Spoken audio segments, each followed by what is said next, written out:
Has anyone felt stuck between that 9 to 5 mindset and your creative mindset?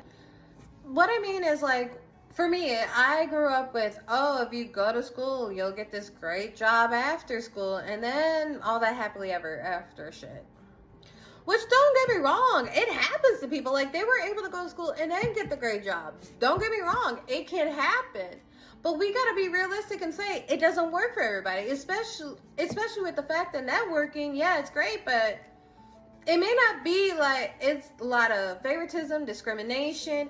Like, for me, like, I know people who got more assistance in school for the same degree that I went for.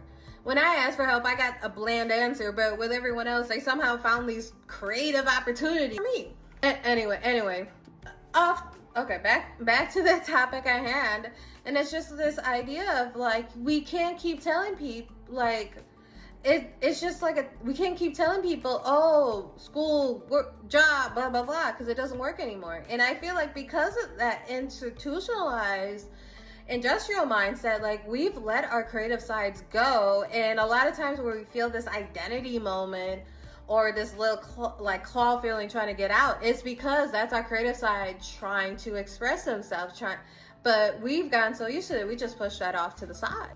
Like, call it delusions or whatever, but when you start seeing angel numbers, when you start investing into your creative side more, I think that means something.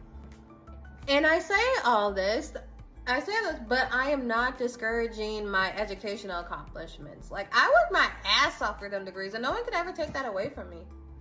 And sometimes it is hard to separate that, because especially when you're around 9 to 5 people, and it's not by fault, it's just this linear generational installment that we've been taught.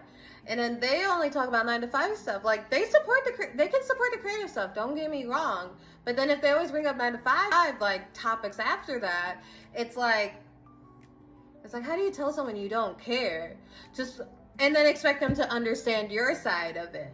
And then especially with this economy and job market, you can't really, like, you have to be smart of how you invest, not only in yourself, but, like, if you are, let's say you're a designer, like, you have to buy clothes, you have to buy fabric and all that, like, you have to be careful with that. Like, you need something to support yourself.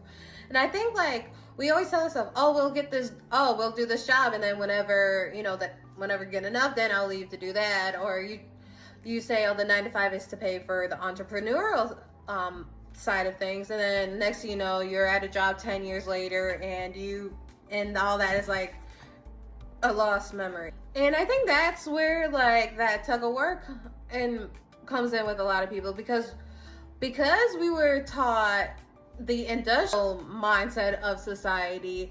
Our creative sides are just like subconscious thoughts that, like, it's a what if, or we ignore all the signs that's telling you to take that creative path. Like for me, I started seeing angel numbers when I started doing this content creating thing. And yes, maybe it's a coincidence after a while, but it's also like, I went to school and I've never got those. Like, that's what I mean by, like, signs that we tend to miss, because, like, we're so, like, because with this installment of, like, what we've been taught, like, everything else, like, anything different is just okay, or, like, you don't think about it. Yes, creative and entrepreneur, it ain't for everybody. That I understand, but maybe in this case, and it can also be used for the 9 to 5, like, mindset. Like, in college, there's so many people who switch majors, and that's absolutely fine. Like, that's part of that 9 to 5 the creative mindset when it comes to going for your passions, going for what you want to go to school for, going for the life you want, not for the life that someone wants for you.